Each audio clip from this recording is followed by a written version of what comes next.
Welcome to మనం TV.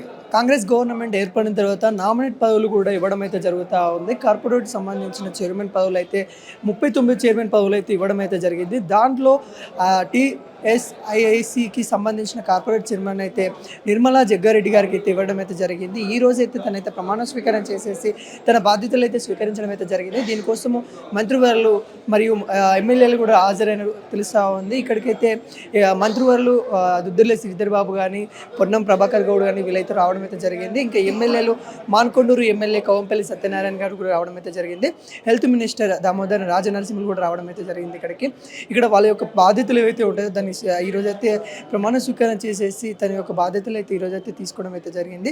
ఎన్నికైన నేను నిర్మలా జగ్గారెడ్డి మరి ఈ పదవి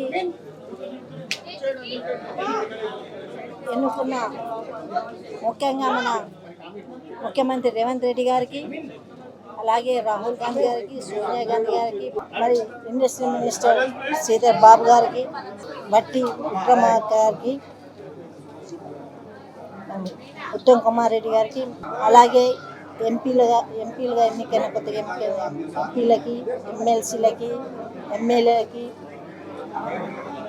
మిగతా సభ్యులందరికీ రాష్ట్రంలో తెలంగాణ రాష్ట్రంలో ఓట్ల మహాశయులందరికీ కూడా నా కృతజ్ఞత తెలియజేస్తున్నాను. మరి తెలంగాణలో ఇది రెండవ కార్పొరేషన్గా ఒక మహిళగా గుర్తించి ఇచ్చినందుకు మరొకసారి ముఖ్యమంత్రికి కృతజ్ఞత తెలియజేసుకుంటున్నాను మనస్ఫూర్తిగా. మరి ఏదైనా ముఖ్యమంత్రి గారి డైరెక్షన్లో, మినిస్టర్ శ్రీధర్ బాబు డైరెక్షన్లో, ఉప ముఖ్యమంత్రి భట్టి గారి డైరెక్షన్లో నేను ఈ పదవిని వాళ్ళు వెన్నంటూ ఉండి నన్ను నడిపిస్తారని ఆశిస్తూ అన్ని విధాలా నేను నాలో గుర్తించి ఇచ్చినందుకు నా వంతు కృషిగా పార్టీ పరంగా కానీ పదవి పరంగా కానీ నేను మంచి కర్తవ్యాన్ని నెరవేరుస్తానని తెలియజేసుకుంటున్నాను. చాలా సంతోషంగా ఉంది ఇండస్ట్రియల్ చైర్మన్ రావడం అమ్మకి. ఎందుకంటే మా ద్వారా చాలా మందికి ఉపయోగపడతాం. ఇంకా తెలంగాణ స్టేట్ ని ఇంకే విధంగా డెవలప్మెంట్ చేయగలుగుతామో ఆ అవకాశం మాకు రావడం చాలా సంతోషంగా ఉందండి. నాన్నగారికి పిసిసి అధ్యక్ష పైన మీ అభిప్రాయం ఏమంటారు? అది నాన్నగారి ఇంట్రెస్ట్. ఎందుకంటే కార్యకర్తలు రీచ్ అయ్యి కార్యకర్త ఇంకా గట్టిగా కాంగ్రెస్ ప్రభుత్వానికి ఇంకా గట్టిగా గ్రౌండ్ లో ఉన్న కార్యకర్త ఇంకా స్ట్రాంగ్ ఎలా చేయాలో పీసీసీకి పదవి కరెక్ట్ సెట్ అవుతుంది. సో నాన్నగారికి ఆ ఇంట్రెస్ట్, కానీ అధిష్టానం ఏది నిర్ణయిస్తే అదే మేము స్వీకరిస్తాము. సో పదవులు ఉన్నా లేకపోయినా కూడా అదే విధంగా పనిచేస్తాం. ఇప్పుడు అయితే ఐసీసీ ఏదైతే ఉందో దాన్ని ఏ విధంగా డెవలప్ చేస్తుందని అనుకుంటాం. ఇప్పుడు మన తెలంగాణలో చాలా రిసోర్సెస్ ఉన్నాయండి. అంటే ఇండస్ట్రియల్ గా చాలా ఫ్యూచర్ ఉంది తెలంగాణకి. ఇంకా మన ఆంధ్రప్రదేశ్ కానీ తెలంగాణ చాలా ఫ్యూచర్ ఉంది. దాన్ని అన్ని ఆలోచించి కూడా, ఎందుకంటే మన దగ్గర అంటే ఎంప్లాయ్మెంట్ కి చాలా ఫోకస్ ఉంది. ఇంకా ఇండస్ట్రీస్ రానికి కూడా చాలా ఫోకస్ ఉంది.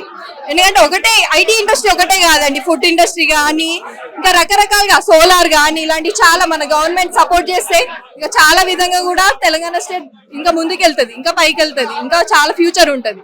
సో ఆ విధంగా మేము ముందుకి వెళ్తాము, ఆ విధంగా పనిచేయాలనుకుంటున్నాం. కూడా మినిస్టర్ ఇస్తే బాగుండని చాలా మంది అంటా ఉన్నారు. ఒకవేళ ఎమ్మెల్సీ ఇస్తే బాగుంటుంది అని.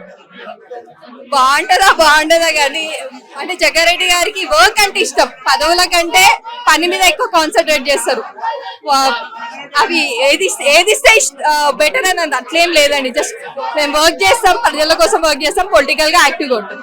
జగ్గారెడ్డి గారు తను కాంగ్రెస్ పార్టీలో చేసిన సేవలకు గాను, మరియు తను సంగారెడ్డిలో ఉన్న ప్రజలు ఏదైతే వాళ్ళ యొక్క అనుభూతులు కానీ, లేకుంటే వాళ్ళ యొక్క సంక్షేమ కార్యక్రమాలు చేసి ఏవైతే ఉంటాయో వాటిని కొనసాగించుకోవడానికి కోసం అయితే జగ్గారెడ్డి గారు వాళ్ళ వైఫ్కి అయితే నిర్మల్ గారికి అయితే చైర్మన్ పదవులు అయితే ఇవ్వడం అయితే జరిగింది. ఈ రోజు ఈ కార్యక్రమానికి జగ్గారెడ్డి గారు అయితే కొన్ని కారణాల వల్ల రాలేకపోయారు. కానీ ప్రజల సంక్షేమం కోసం ఎప్పటి నుండి అయితే జగ్గారెడ్డి గారు అయితే కాంగ్రెస్లో ఉండి చాలా కృషి అయితే చేస్తూ ఉన్నారు. ప్రజలకు సేవ చేయడంలో అయితే జగ్గారెడ్డి తన వంతు పాత్ర అయితే చాలా ఉంది. ఇంకోటి అయితే కాంగ్రెస్ తెలంగాణలో అయితే అభివృద్ధి చెందడానికి లేకుంటే ఒక మెట్టు ఎక్కడానికి కూడా జగ్గారెడ్డి గారు ఒక కీలక పాత్ర కూడా పోషిస్తున్నట్టు తెలుస్తూ ఉంది. జగ్గారెడ్డి గారు అయితే ఇప్పుడు తను కూడా పిసిసి అధ్యక్ష పదవి అయితే ఆశించినప్పటికీ కూడా ఒక రెడ్డి వర్గ సామాజికంలో చూసుకున్నట్లయితే పదవులు ఎక్కువైపోతూ ఉన్నాయి. రేవంత్ రెడ్డి ఎవరైతే ఉన్నారో సీఎం గారు అయితే ఉన్నారో రేవంత్ రెడ్డి గారు కూడా రెడ్డి వాళ్ళకి పెద్దపీటను వేస్తూ ఉన్నారు. కావున రెడ్డి వర్గానికి చెందిన వాళ్ళకి ఏమో బీసీ నేత ఒకవైపు చూసుకున్నట్లయితే బీజేపీలో కూడా బీసీ వర్గానికి అయితే ఇస్తున్నామని కూడా చెప్పడము, మరియు టీఆర్ఎస్ గత బీఆర్ఎస్ ఏదైతే ఉందో బీఆర్ఎస్లో కూడా ఒక ఎస్సీ మరియు ఒక బీసీ సామాజిక వర్గానికి అధ్యక్ష పదవి ఇస్తున్నట్టు కూడా తెలుస్తూ ఉంది. ఇలాంటి తరుణంలో కూడా మరి కాంగ్రెస్ చూసుకున్నట్లయితే కాంగ్రెస్ పిసిసి అధ్యక్ష పదవి కూడా ఒక బీసీ నేత కూడా ఇవ్వబోతున్నట్టు కూడా ఇక్కడైతే తెలుస్తూ ఉంది. దాని మీద చిన్న అలకగా అయితే జగ్గారెడ్డి కూడా ఉన్నట్టు కూడా అయితే మనకైతే తెలుస్తూ ఉంది. మొత్తానికైతే జగ్గారెడ్డి ఆశించిన పదవి ఒకటి అయితే మరి తనకైతే అధిష్టానము వాళ్ళ వైఫ్కి అయితే ఇచ్చిన పదవి ఇంకొకటి, తనకు కొంత అలకగా కూడా కాంగ్రెస్ మీద ఉన్నట్టు కూడా తెలుస్తూ ఉంది. జగ్గారెడ్డికి ఇక్కడికి రానిపోవడానికి కారణం ఏమైతే ఉందో ఆ అలకాన్ని కూడా మనం అయితే చెప్పుకోవచ్చు.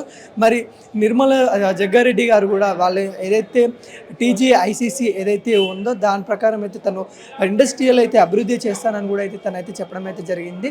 అది ఐటీ కానీ ఇంకోటి ఫార్మా కానీ ఏవైతే ఉంటాయో ఆ ఇండస్ట్రీ అయితే నేనైతే అభివృద్ధి చేస్తాను, నిరుద్యోగత ఏదైతే ఉందో నిరుద్యోగికి కూడా వాడికైతే తోడ్పడలే అంటే నిరుద్యోగత లేకుండా వాళ్ళకు ఉద్యోగాలు అందించేలాగా కృషి చేస్తానని అయితే తనైతే ఈరోజు అయితే ప్రెస్ ముఖంగా కూడా చెప్పడం అయితే తెలుస్తూ ఉంది.